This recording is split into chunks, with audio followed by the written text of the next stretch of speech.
How you are programmed to be poor. It's no secret that the human mind is simply trained by the information it consumes daily. Most individuals are unaware that, when it comes to banking, they are playing a rigged game. You are practically hardwired to be poor. In this video, I'll discuss the 3 primary issues we encounter when it comes to this type of thinking, which should help individuals grasp the issue better and make the necessary changes. But don't you think about how you were programmed to be poor? Many people are unaware, yet society is designed to keep the majority of us impoverished, and a lot of stuff is subconscious, which we aren't even aware of. Welcome back to our channel, Finance Insights. So without wasting any time, let's dive into the video. We are designed to be great employees.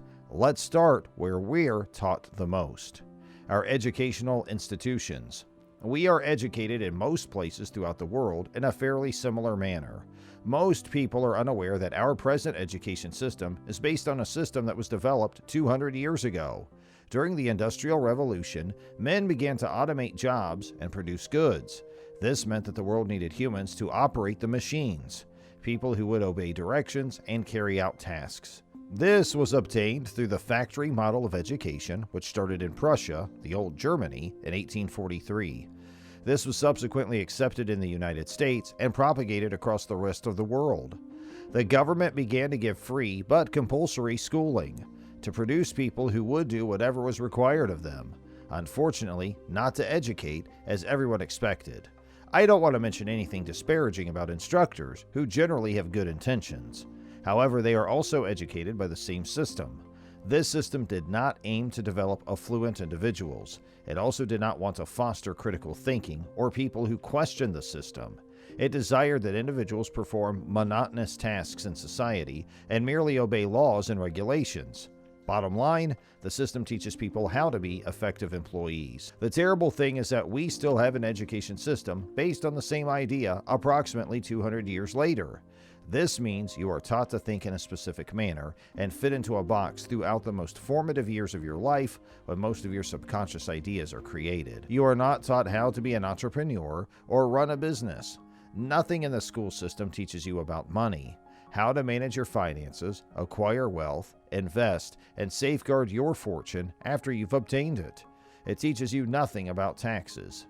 Essentially, you learn to finish school, study, obtain a job, work hard, and live paycheck to paycheck.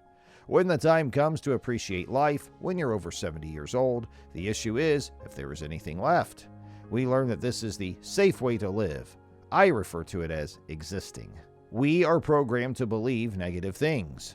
Your early childhood surroundings, the environment in which we grew up, has a significant impact on the beliefs we form throughout our lives. This is because most of our views about ourselves, others, and the world we live in are formed before the age of 7.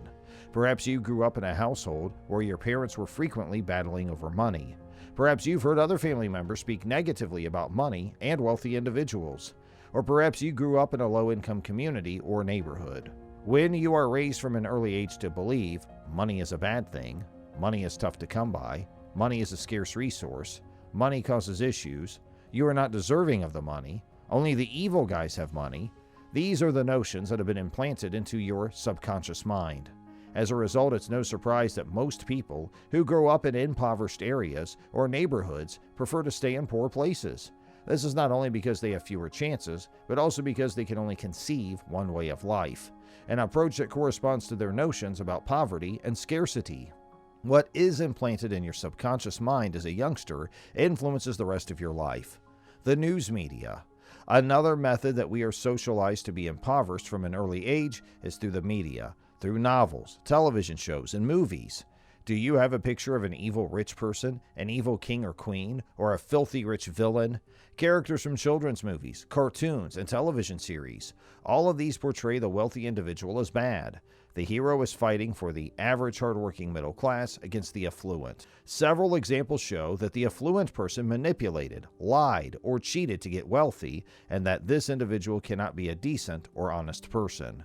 As a youngster, my favorite movie was Robin Hood, in which he stole from the affluent and gave it to the poor. What beliefs do you suppose this imprinted in my sensitive childhood mind?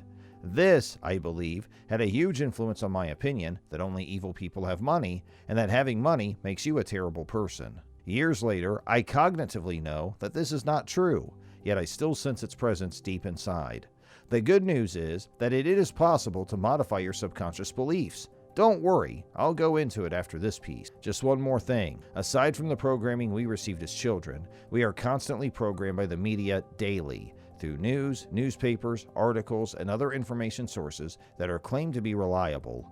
Unfortunately, the fact is that this information is controlled and presented in a specific manner to persuade you to think whatever they want you to believe. This is why I no longer follow the news and question everything offered by the mainstream media. Simply be mindful of the information you consume, whether it comes from books, television, movies, or the internet.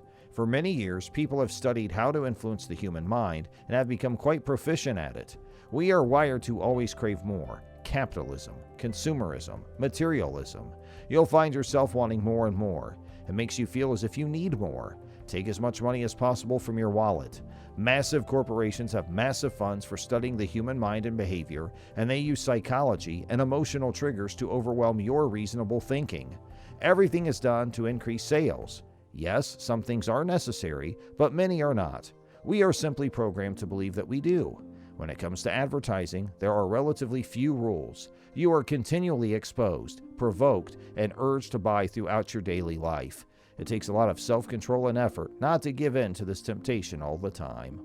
I have a lot to say on the negative impacts of consumerism, such as the environmental consequences of all the manufacturing and rubbish. However, for the sake of this study, the most significant effect is that individuals are encouraged to spend money that they do not have. This results in debt and poverty. What you can do to break free of your programming, the wonderful thing is that you are now aware of this. It gives you the chance to reprogram your brain. It may take some time, and it will require consistency and drive, but it is feasible. The most essential thing is to be cognizant of the information you let enter your subconscious mind. This is an excellent place to begin. Be aware of the information you consume and the people you associate with. I'm not suggesting you should never watch television, the news, or Netflix again. It's more important to be careful when watching or listening to this form of media. When you do this, you are conscious, you overcome the ideas offered, and you do not allow the information to penetrate your subconscious mind. Whether it's our industrial era education system, the way the media trains us to be poor, or the astounding success of giant corporations that can unconsciously program you to spend until you've got nothing left, the chances are stacked against us all.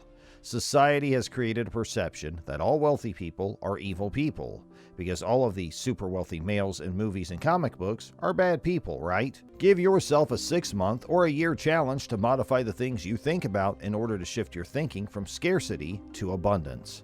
So this was all about this video. I hope you like the information given in the video. If you have anything on your mind, feel free to comment below. Also, don't forget to like, share, and subscribe to get more videos like this. Also, hit the bell icon to get the notification of the latest updates in the channel, and thanks for watching.